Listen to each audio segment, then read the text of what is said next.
Welcome to the Liberace Mansion.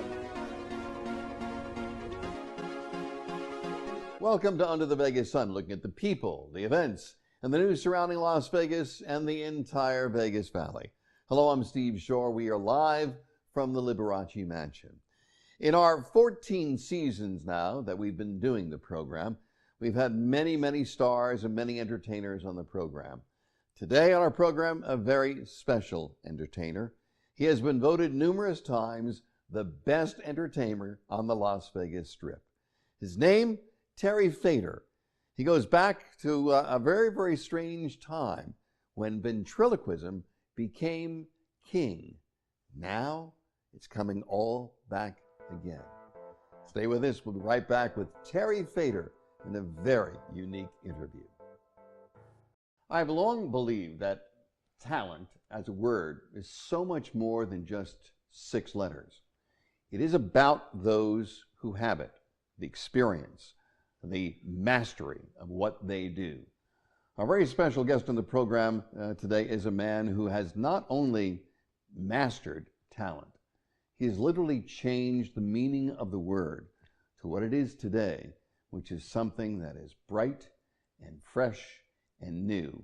He is the voice of entertainment in Las Vegas. I'm very proud to have as our guest Terry Fator. Welcome to our program, my friend. Thank you, Steve. I thought it was a great introduction. I like that. Well, you are more than talent. And you know, when I knew that I was going to have you on the program, we could go in so many different directions. But where you are today, just celebrated your 9th anniversary at the Mirage Hotel in Las Vegas. Probably one of the most successful headliners that we've ever had in Las Vegas. Your show is sold out all the time. It's people just clamor to be there. But it's so far from where you were as a young man in Texas, so far of where you were even as a young talent, where you were a lead singer in some groups. How did it come to this, Terry? How did it come to a young boy who I think at the age of 5, during the times of Edgar Bergen and Charlie McCarthy and Paul Winchell and Senor Wences, when ventriloquism was just ventriloquism, how did it become to this quote-unquote talent that I see today? Well, I was singing my whole life, as far back as I can remember. In fact, my very first memory, I was standing on a table singing at my church, and I remember seeing a sea of adults, and they were all laughing and cheering and enjoying themselves. And so that's when I distinctly remember thinking, I really like this feeling. This is nice. Always the center of attention. Always got the class clown, voted class clown every year of my entire schooling, and I could sing. And then when I was about 10, I found a book on how to do ventriloquism. Now I had seen Senor Wences on television and Edgar Bergen on television, but it never really struck me that I wanted to be a ventriloquist until I was 10. And then I got a little doll at Sears, and since I sang, that was one of the first things I did. I used to do, I bought later on, when I was about 12, I think, I bought a little lion puppet, and I thought I was super clever at 12, and I named him Jackal Mikeson, and I had him sing Michael Jackson songs, or Jackson 5. So he would sing, A, B, C, it's easy. And so at 12. So it was just something I always did because that's what I did. But I would also, my routines, before I could write routines, I would do you remember Jose Jimenez? Of course. I used to do those entire routines when I was a kid. Really? I found some Jose Jimenez records in my dad's collection. And I would learn them, and I would be able to do them, my name Jose Jimenez, and I would do all the accents and everything. So I just knew I wanted to entertain. So I would have a puppet that would do an entire, and I would be the straight man, and then I would have my puppet do Jose Jimenez, and I would do that for my class. That's a far cry, Terry, from where you were. Listen, the world found out about Terry Fator through America's Got Talent. 2nd season champion. You just rocked the world. I mean, you changed my entire feeling about what ventriloquism was because of 2 people. I'm saying that 2 people. I know it's going to come back and bite me someday.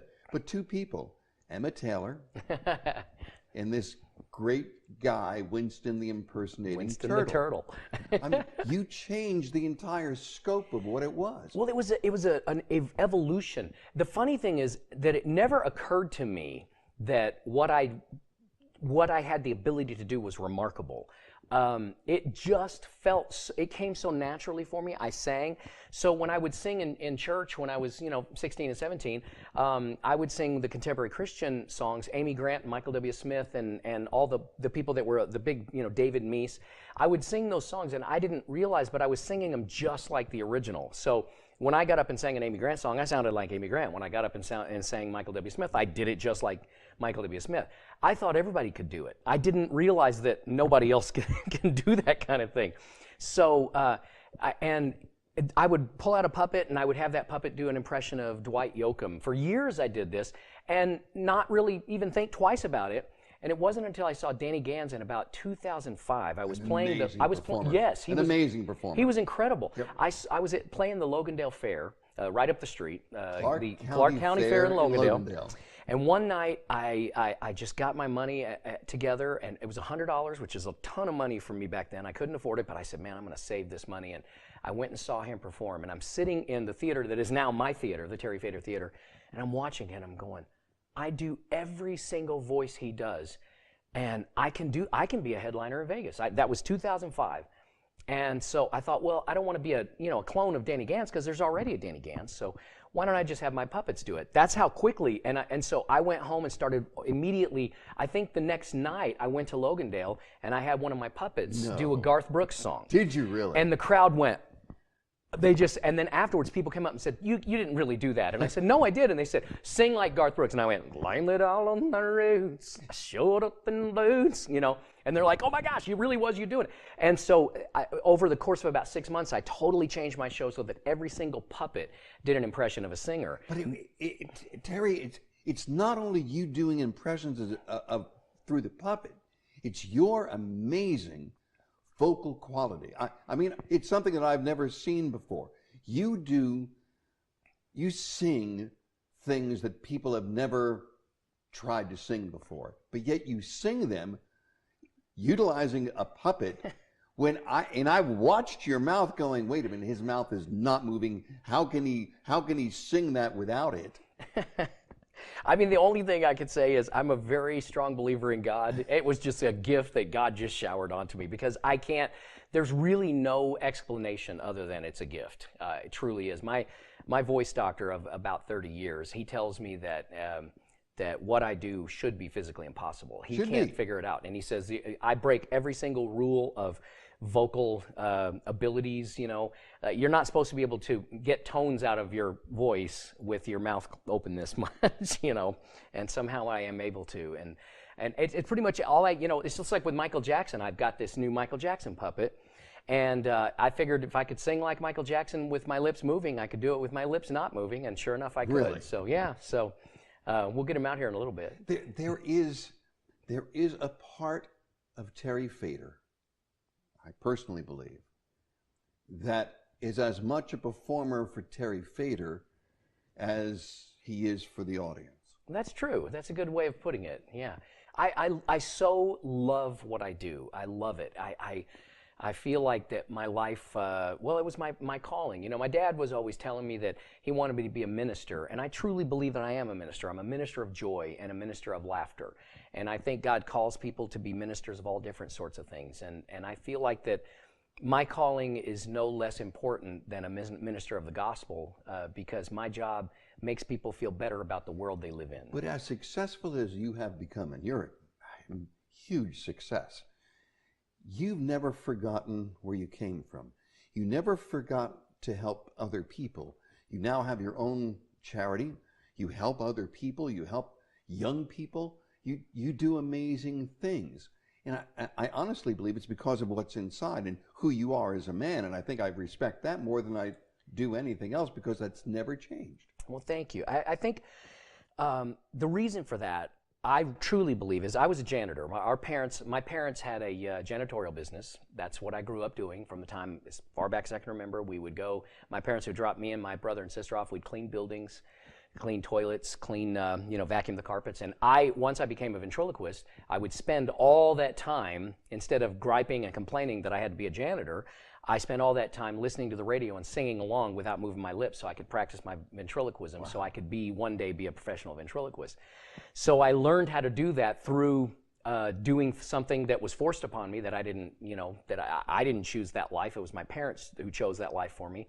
So the fact that I've been in the position of the people who clean my theater helps me to understand that I'm no better than they are, because I was them, and we're all the same. We're all people. All of us have the same value to one another and to God and to everybody else. And so I just feel like that I'm very talented. There's no doubt about that, but I don't feel like my talent makes me any better than anybody else. And that's why, because I just feel like I want to help others with the gifts that God's given me. So. And one of the things that you do, and I have to tell the audience because it's an amazing fact to me, one of the things that you do is in every single show, you honor our military, you honor our veterans, you honor our first responders, and in every penny that comes from people buying Winston the impersonating turtle or any of your other figures, you give back, don't you? You give back every single penny. Yeah, and well, I'm a person who is so blessed in my life. I have no desire to be the richest man in the world. I have no desire. There's only so much you need as long as I'm paying my bills and I'm setting up a nice retirement for my wife and myself. The rest of it can all go to charity, because I have no interest in being rich and powerful. I just want to entertain people, make people feel good, and help people with the excess money that that doesn't go to pay bills. It's an amazing fact that this man, who is the voice of entertainment, still is the gentleman that walked on the stage for America's Got Talent, and it's never, ever gone to his head. And I'm just honored to know you. I want to talk to you about your wonderful characters, and maybe you'll bring one on. We're going to take a break for a couple seconds. When we come back, more of this amazing man, Terry Fator. Stay with us. We'll be right back.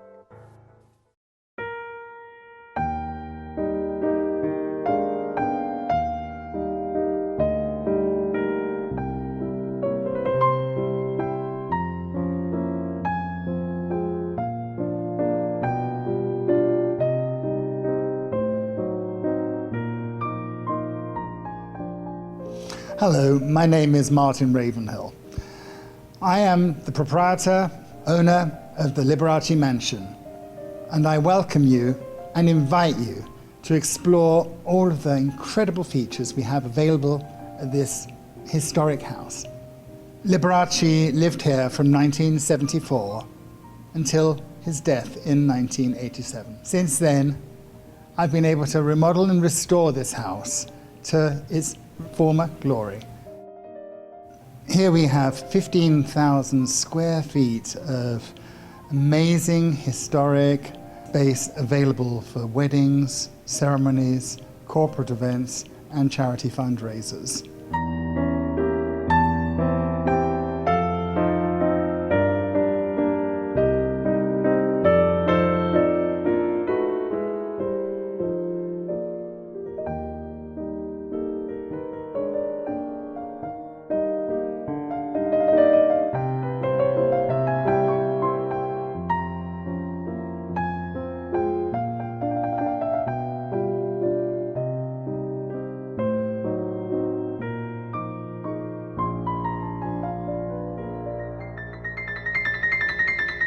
The Liberace Mansion.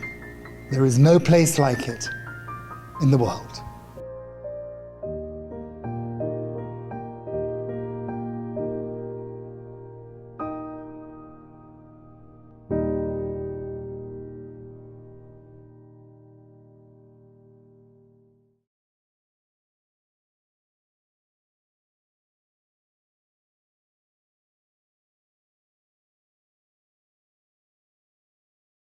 An amazing man, an amazing entertainer, an amazing individual who continues to give back, but I'm telling you, talent like you've never seen. Welcome again, Terry Fator. Okay, here's what fascinates me.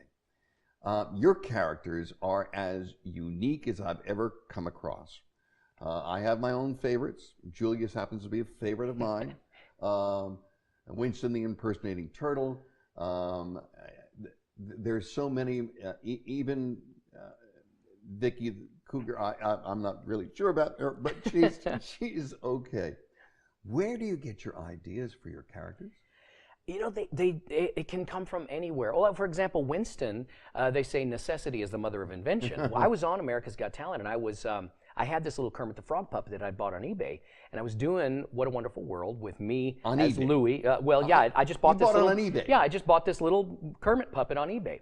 So the Muppets said I was not allowed to use Kermit on television. So I said, well, can I do Kermit's voice? And they said, you can do the voice, you just can't use the puppet. So I went online and I just started searching, and I found a little puppet, a little turtle puppet that, and it was in Austin, and I had dear friends that lived in Austin. I called them and I said, would you go get that and overnight it to me, because I'm going to be on the air in 2 days. So they went, got it, overnighted. I opened the box and I said, oh, it's Winston the Impersonating Turtle. The name just popped into my head. He's going to impersonate Kermit the Frog. So so after that, and of course, once I got my big Vegas show, I had to have a proprietary Kermit that was, a Winston that was my own, right. That wasn't one you could just go buy at a toy store. So that's where, I went to the same people who make the Muppets, who actually create and work on Miss Piggy and Kermit. It's a puppet heap out of New Jersey, Hoboken, New Jersey. And just told them, let's make a turtle. And I want him to have the charm and cuteness of Kermit, and so that's really where Winston came from. Okay, I was there for your 9th anniversary show. I was so honored that I had been there that night, and you made for me one of my wishes come true. You have no idea. One of the wishes that I always had, being in the business, was I had hoped one time to see Michael Jackson perform, and unfortunately I didn't. And then all of a sudden, I'm in the audience, and your latest guy comes in. Now, by the magic of TV, we're gonna now bring in. Wait, you see it. It's just wonderful. There we go. We're now joined by a very special guest, Michael. How are you, Michael? I'm doing good, Steve. Nice to be here. I'm very, very excited to see you, Michael. So how did you come back to Las Vegas, Michael? Well, I got a call from my good friend Terry here. He said he'd like to have Michael Jackson in his show. And I said, hee, of course.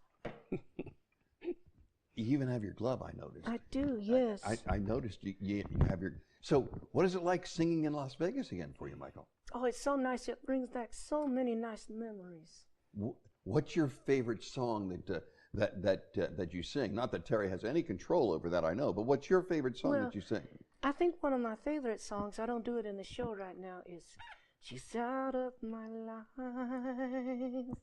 She's out of my life.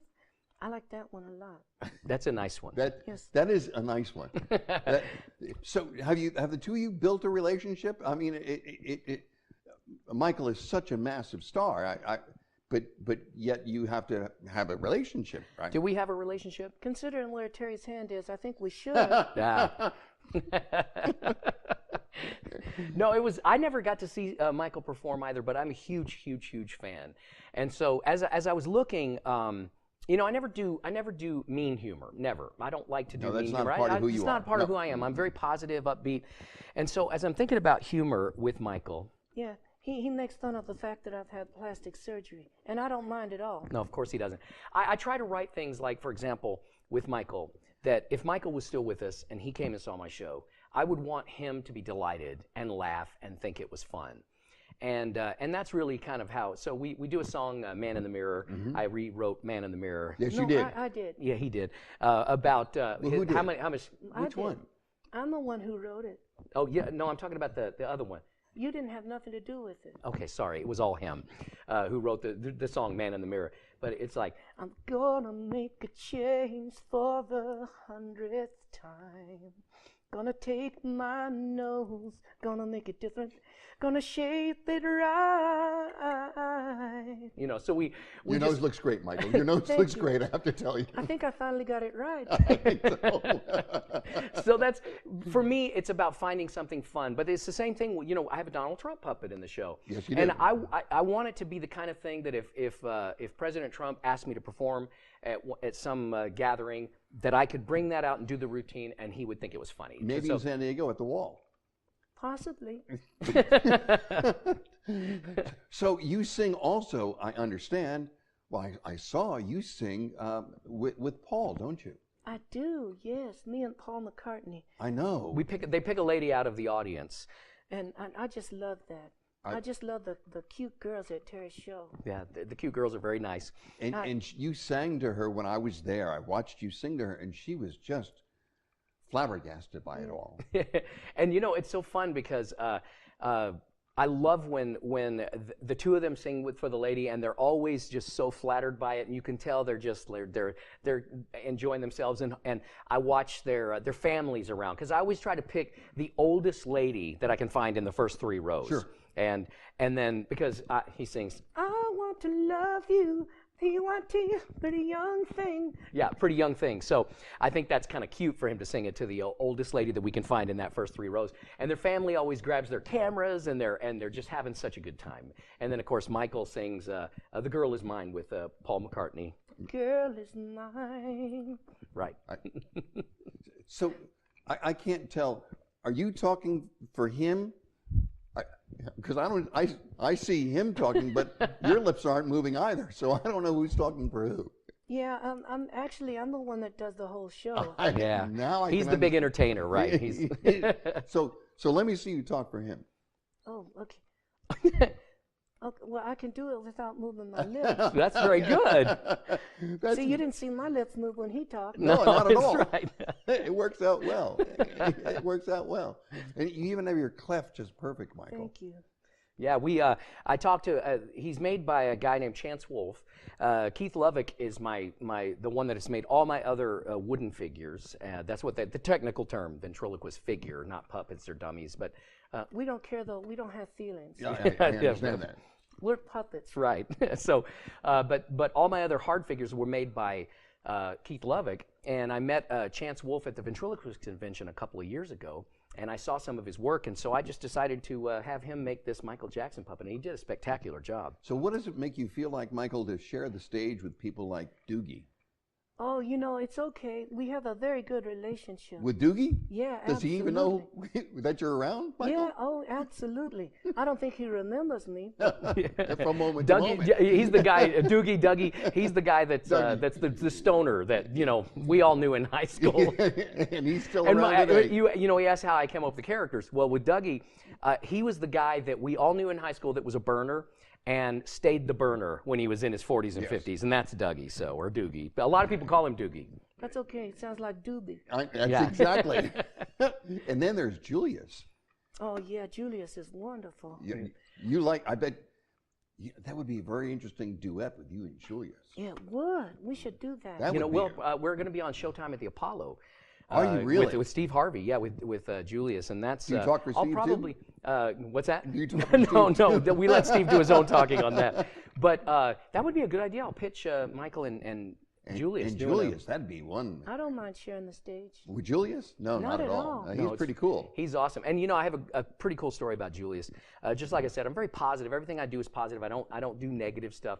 And I had just performed at the Ventriloquist Convention, and a black lady came up to me and she said, "I want you to know how much I appreciate the fact that you have Julius as a character, because as a black ventriloquist, I've never seen anyone, black or white, do a black puppet and not make it a negative stereotype, like a rapper or a gangsta or something." She said the fact that Julius is so classy and so positive and is a positive puppet, she said, "I just can't thank you enough for that." So it made me feel really good. You do it in such a classy way, my friend. You truly do. And I have to tell you, Michael, can I touch your glove, Michael? Of course, yeah. I want to thank you very much, Michael, for being with us. It has been an absolute pleasure. Thank you so much, Steve. And it made I'm sorry, I dropped your glove. That's okay. I don't have feelings. But it's made my wish come true to see you on stage again, Michael. Thank you. Terry, I have to tell you, you have been an amazing friend. You are an entertainer that is the epitome, I honestly believe, of what Las Vegas is all about. It is today, having somebody like you on a stage like the Mirage Hotel It brings back what I believe is the true sense of what entertainment is in Las Vegas. And I thank you very much for our audience to bring Michael, and thank you very much to be on our program today. You've been a great friend, and I'm honored that you've been here. Thank you. This was a delight. Thank you for having me. If you come to Las Vegas, do not miss the Terry Fator show. It is an amazing show, and you even get a chance to see Michael. Absolutely. It's the only place you can see me. That's right. He's the only place in the world you can see Michael. We'll be right back. Stay with us. You know, such an amazing performer, and it's so good to know that he gives so much back to this community and other communities, and so much back to his talent and the art of ventriloquism. He truly is making a difference, and we're so very lucky to have him here in Las Vegas. Until the next time, I'm Steve Shore. Be safe and enjoy life under the Vegas sun.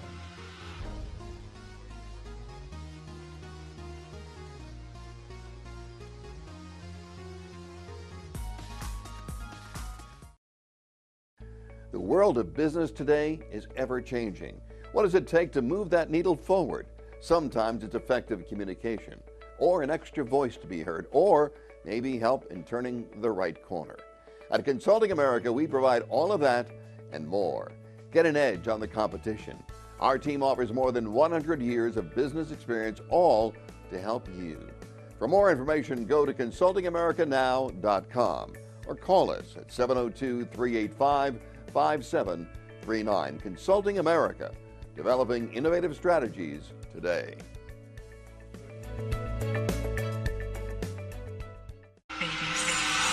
Hello, I'm Steve Shore. I've been proud to host the TV show Under the Vegas Sun. We've had mayors and entertainers and some of the true movers and shakers of Las Vegas. Well, we're growing again. We'll now be seen in 209 cities in America through our network, Walk TV, as well as in 6 foreign countries. And in Las Vegas, we'll also be seen 4 times each week on Cox Communications, Monday, Wednesday, and Friday at 5 p.m., and now Sundays at 7 p.m. on channels 1096 and 96. I just wanted to say thank you.